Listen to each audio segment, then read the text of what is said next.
Hello friends, how you doing? Welcome to a vlog. I took a little bit of a break from vlogging after the last episode of Shelf Reflections, and by that I mean like it's been like 3 days and I haven't read anything or filmed anything. I think the slump after 30 and 30 might have hit, because then I did a bunch of manga for the 4th episode of Shelf Reflections, and here we are. And it's time for number 5. I think I need to just dive in. I need to just get myself out of the slump I'm falling into and just dive in. So that is what we are here to do today. No messing around. Let's get straight on with this. I, as of this moment, have 291 unread books. They are split across 8 shelves. Welcome to Shelf Reflection. Woo! I feel like I had 291 last time. Has that just not changed? I don't know. Anyway, let's flip straight into the spreadsheet and get straight on with finding out where I'm going. So, I'll see you in the spreadsheet. Okay, here we are, back in the spreadsheet. 291 unread books. Let's go over to the stats tab so you can see it properly. 291 unread books. 37.8% of my library. You know what? I'm not feeling too bad about this sort of split. If anyone is ever curious about what the odd percentage is, because I realise that doesn't add up to 100, there are DNFs in my spreadsheet where there have been books that I've DNF'd but have kept, but they're marked as DNFs. So they're not counted as unread or read. They're just an odd percentage. You can see over here in my series bit, actually in my status bit, you can see the odd DNFs, and there's also the self-destructs as well, because that's a different status, and I should probably unhaul those because I haven't read them anyway. That is what that is. This is the number that we would like to get down. Let's find a dice. There they are. And roll a shelf. I'm excited. Come on. 1! I love shelf number 1. That's a great drop. It's a full drop. I really don't want the last shelf though, because comics. If it's comics, I'm going to roll again. I'm really sorry. 7! It's comics. I'm not doing that. I've just done a manga episode. I'm not doing a comics episode. I'm just not. 6! It's the one above that. Oh man, okay. Alright, 1.6. There's not that many unread on there. Let's have a look at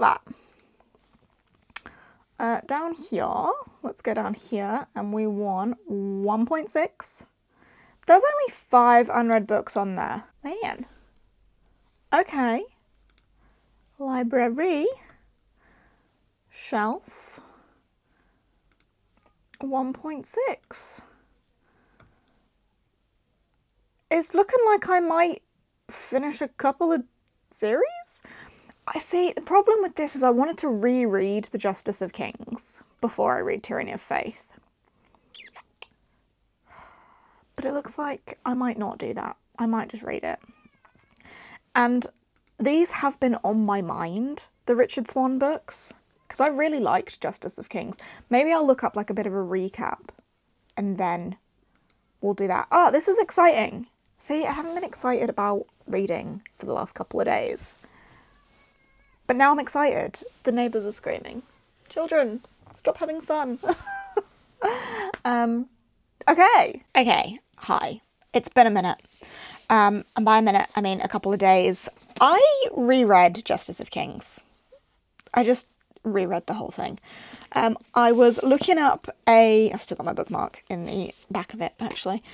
I was looking up a recap of it, and I found a pretty in-depth recap, but I read like half of it, and I was just like, this still means nothing to me. It's been so long since I first read this. Even the recap was just not doing an awful lot for me. And I remember enjoying it, so I didn't want to go into the second one still being completely blank about what was going on, because I felt like that would hinder my enjoyment of it more so. So I decided to just reread The Justice of Kings, and I enjoyed it again. I gave it 4 stars the first time round reading it. I've given it 4 stars again this time.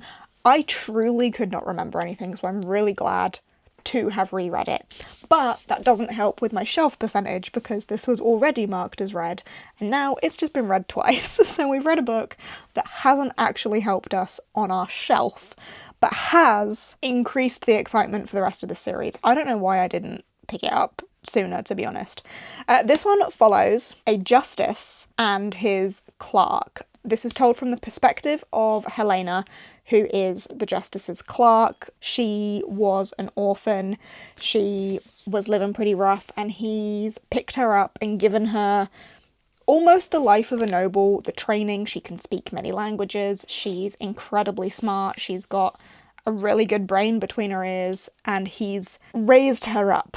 And the job of the justices in this world is to uphold the emperor's law. The empire is expanding, and with the empire expanding, the emperor's religion is spreading, and the justices are to go to the furthest reaches of the empire to ensure that the emperor's laws are upheld in the newer territories, and so on. So our justice, whose name I've actually forgotten, he's called 2 things. Conrad von Volt. And she calls him Conrad sometimes, and she calls him Von Volt sometimes, and then she just calls him the Justice sometimes. Conrad von Volt, the Justice. What was I saying? He's doing his job. They're going along, upholding the law, and Helena is with him. There's also a couple of others with them.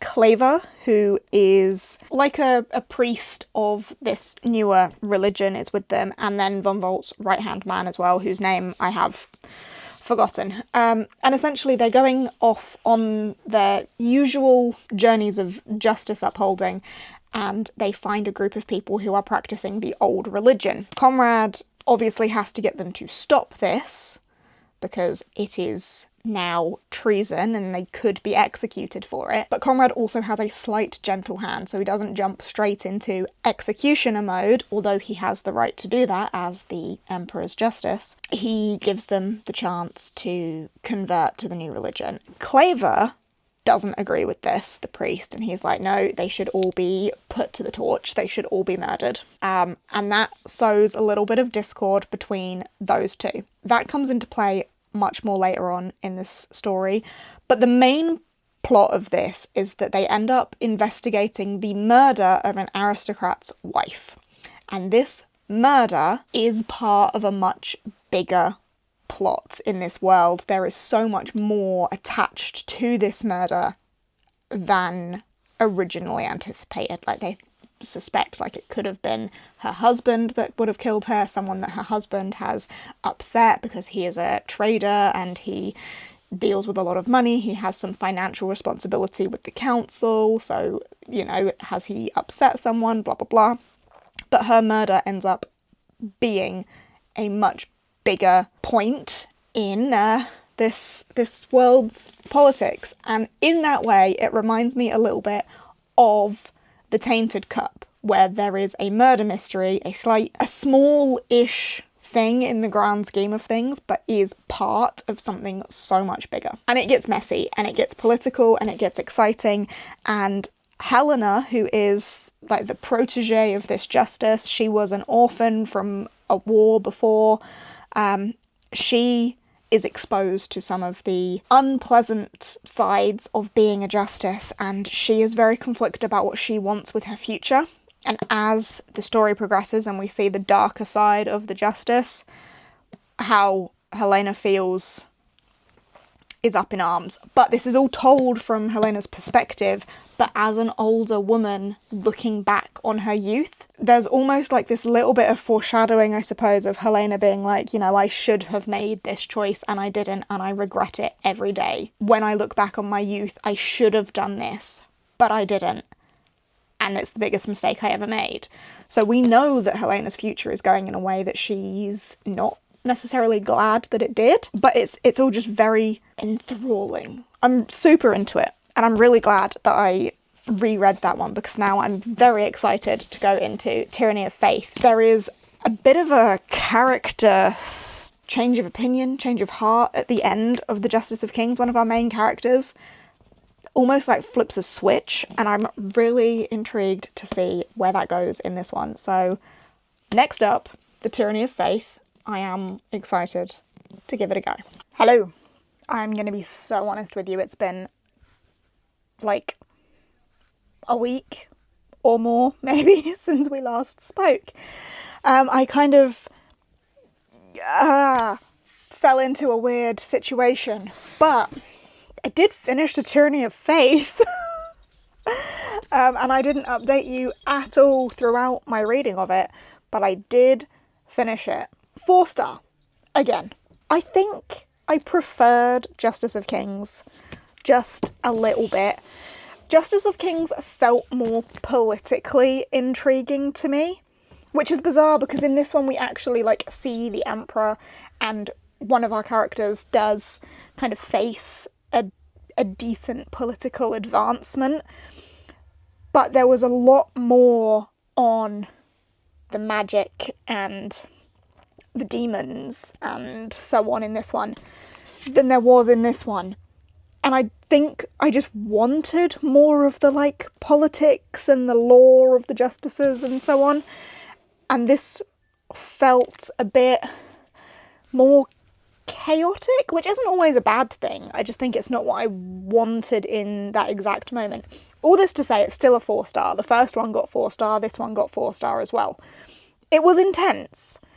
And I am very curious to see where Trials of Empire goes. The thing that interests me about this is that you know that Helena survives all of whatever is happening. We know that Helena survives it because she's retelling this story from decades in the future. So I'm intrigued to learn in Trials of Empire what future it is that Helena is talking to us from and why she's saying the things that she is. Because I think I mentioned before, like, when she's recounting things that she's done, she's saying, like, I wish I had done this differently, or if only I had known, I wouldn't have done that, or I would have done this, or so on and so forth. So she's reflecting on those decisions she's made and how that's impacted the future that she lives in. And I'm assuming, as this is a trilogy and this is the final one, by the end of this, we will know what future it is that Helena is living in and what has happened to the people that she loves. Well, we've seen what's happened to some of them already. She's got bad luck, man. She's got some bad luck. But she does get involved in some real big scenarios. I mean, just part of the trade, really, when you are a justice and can perform freaking seances.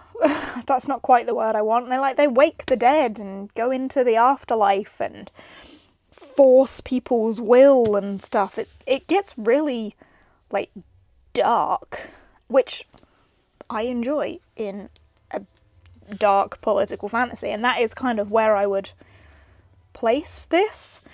The Empire is falling. We will see how far the Empire falls. Hopefully I like this one even better.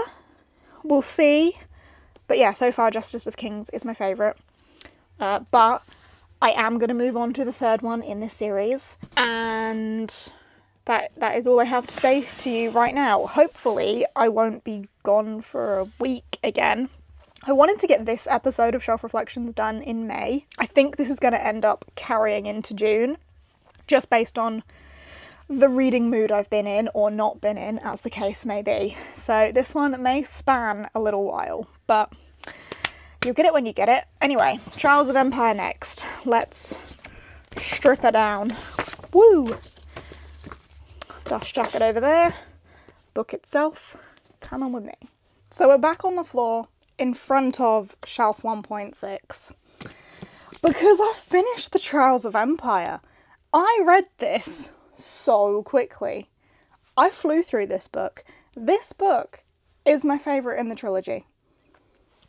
I'm saying it. I'm saying it. My order for ranking is this one's my favourite, and then the first one, and then the middle book lost me a little bit, and maybe just because it's middle book, and sometimes middle books do that. But this was so compelling, so good. I loved it. This had like the dark turns of so many of the tropes that I love. The empire in turmoil, that internal conflict, and then also an external threat. The gods playing with mortals like mere toys.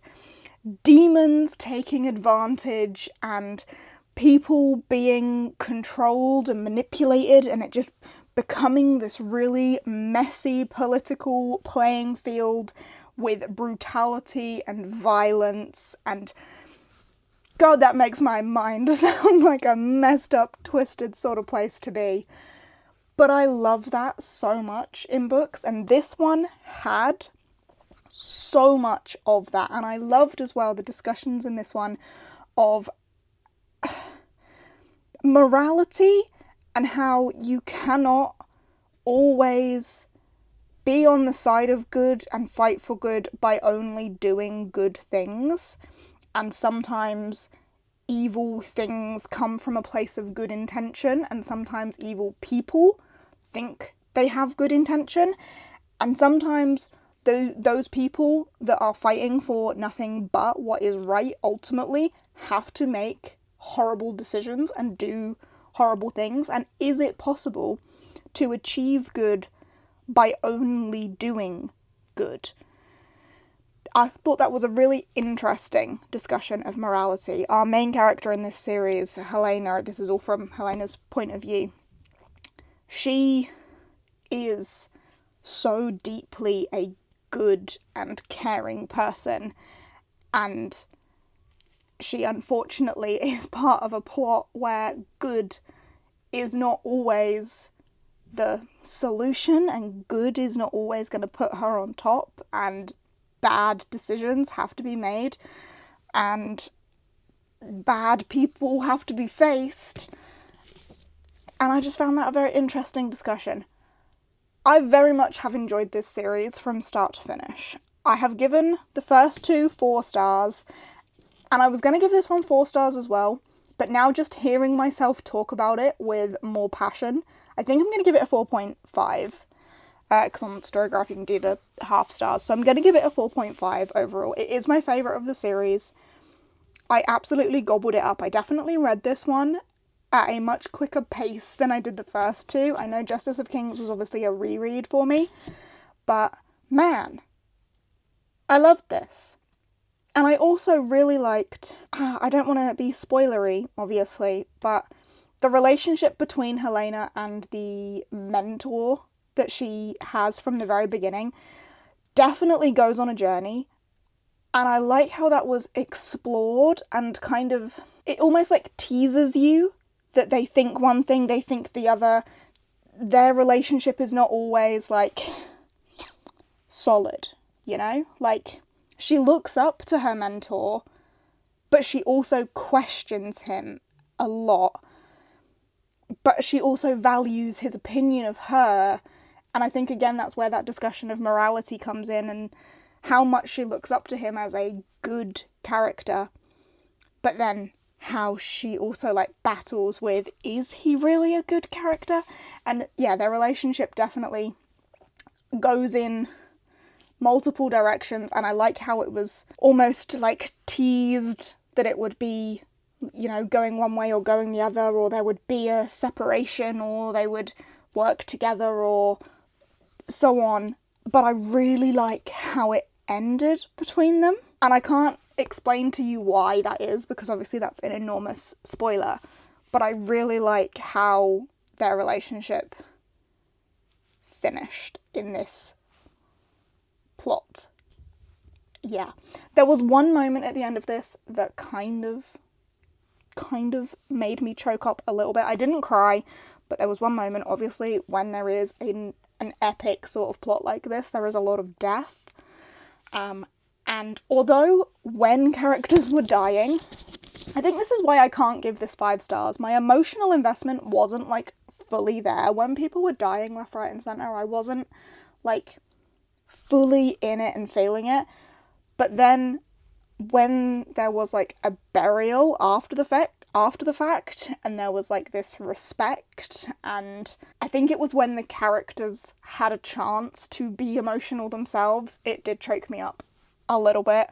So I'll give it a point for that as well. But yeah, 4.5 stars for this, and overall the series has got 4 stars from me. And I have read a whole series in this episode of Shelf Reflection. That was not necessarily the plan when we set out for it, but it has happened. Obviously a reread and 2 fresh reads. Oh, and that does put us in a position on this shelf where there are only 3 books that I have not read. However, I have just read in its entirety one epic trilogy. I really don't want to read another, and the books I haven't read are these ones, The Bone Shard Emperor and The Bone Shard War. And after just finishing and reading all of Empire of the Wolf, unfortunately, I'm not going to do that. I'm going to leave this shelf just at a slightly higher percentage than we left it, because I've only knocked 2 books off it, but I'm not going to read the Drowning Empire trilogy because it would need a reread of The Bone Shard Daughter as well, because it's been a long time. I loved this book. I gave it 5 stars when I read it the first time, but I'm not gonna do another full trilogy with a reread of the first book, so I'm not gonna do that. And then the one remaining book on here is Tangleweed and Brine by Deirdre Sullivan. And I don't know what this is. This is a children's book. And I believe it's like fairy tale-esque. There's illustrations and stuff in here as well. When you venture into the forests, you must protect yourself. There's darkness here. Tread softly and be careful. Bewitched retellings of classic fairy tales with brave and resilient heroines. Oh, okay, so they're short story, or like short fairy tale recountings. Yeah, okay. Alright. This one is one I will read. So I will read this one as well to get that percentage up a little bit more, and then we will just leave the Drowning Empire. So, Tangleweed and Brine will be my next read. And then we'll see, finally, where we're at with this shelf.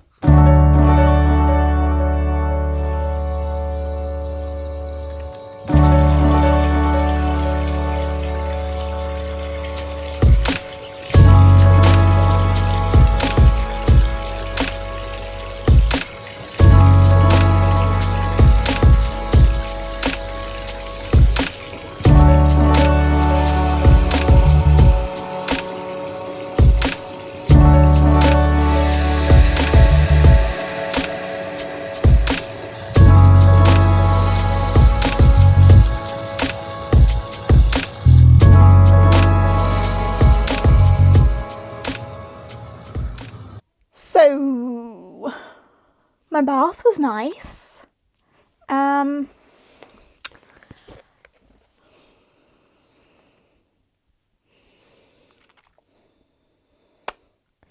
Not for me.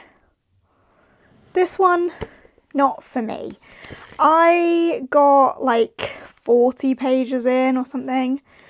I read the first like 4 stories in this. So this is, I haven't even said, Tangleweed and Brine by Deirdre Sullivan. This is little short stories, fairy tale retellings. And I wasn't really sure what to expect going into this.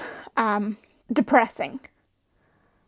This is not something that I am wanting to read. Very dreary tone. Very... I mean, this is difficult to explain. Fairy tales in general have dark themes, right? Like, fairy tales are not based on our heroine being happy to start with. She's in a bad situation all the time. So the first one, for example, is Cinderella. Cinderella doesn't start in a good place, she starts in a bad place. But the tone of this, very much focusing on that bad place. And it almost reads like it wants to be poetry, and it puts you at the centre of it, like you are Cinderella and you are suffering this horrible life and you are treated as worthless and you are looked down upon and you are invisible.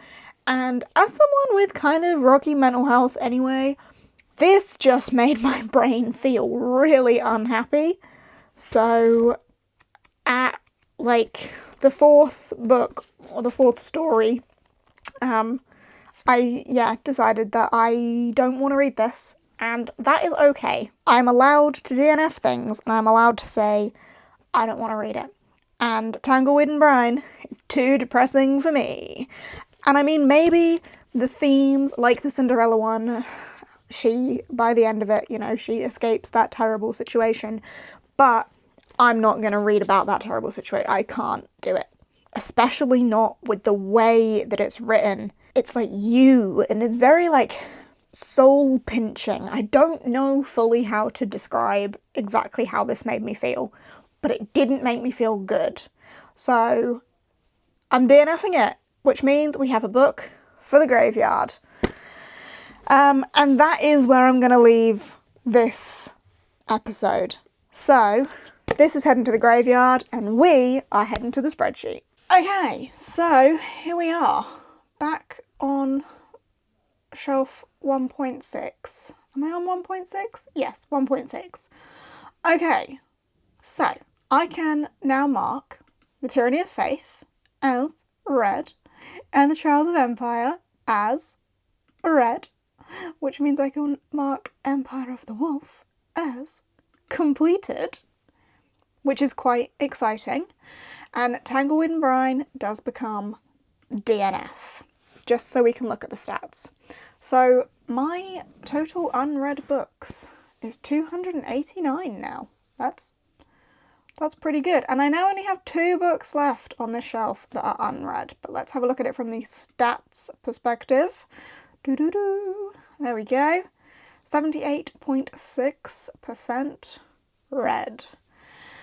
Which is immediately going to change. Because you, buddy, are coming over here and you're going there. I don't need the check boxes. They can go away. Tangleweed and Brine is in the graveyard. Which then means this can be deleted. And that puts my stats at 84.6% read. Pretty good. I can't remember what we started with this being, but now it's 84.6% read. So we've definitely made improvement. We've removed 1 book and read 2 books, which doesn't feel like a great deal, but we actually reread The Justice of Kings as well. And we've knocked a series off. Like, I've completed a series that's been sat on my TBR for ages. So, win. Win, win, win. All right? But yeah, overall, that does put my numbers at, I mean, I could show you in this one as well. I own 769 books. 470 of them are read. 289 of them are unread. That being said, actually, there's a few new books that have worked their way in. They're just kind of sitting over here that I need to add to this spreadsheet. So that number will be bigger in the next episode. But as for right now, that's what it is. I have read 61% of my library. Okay. Spreadsheet can go away now. And you can come straight back to me. Thank you once again for embarking on an episode of Shelf Reflection with me. I hope it has been enjoyable. Sorry that it hasn't been as long as a normal episode. Like, I feel like I haven't accomplished a lot because I did that reread, I don't know why, it's one book, but it now being that I only like read 2 new books off that shelf, it feels like it's not been as much for you, but it is still a success. I'm still counting it as a win, so I hope that you have still enjoyed. But with that all being said, thank you very much for hanging out with me and watching another episode. I hope you're looking forward to the next one, because I sure am. And yeah, I will see you in whatever comes next.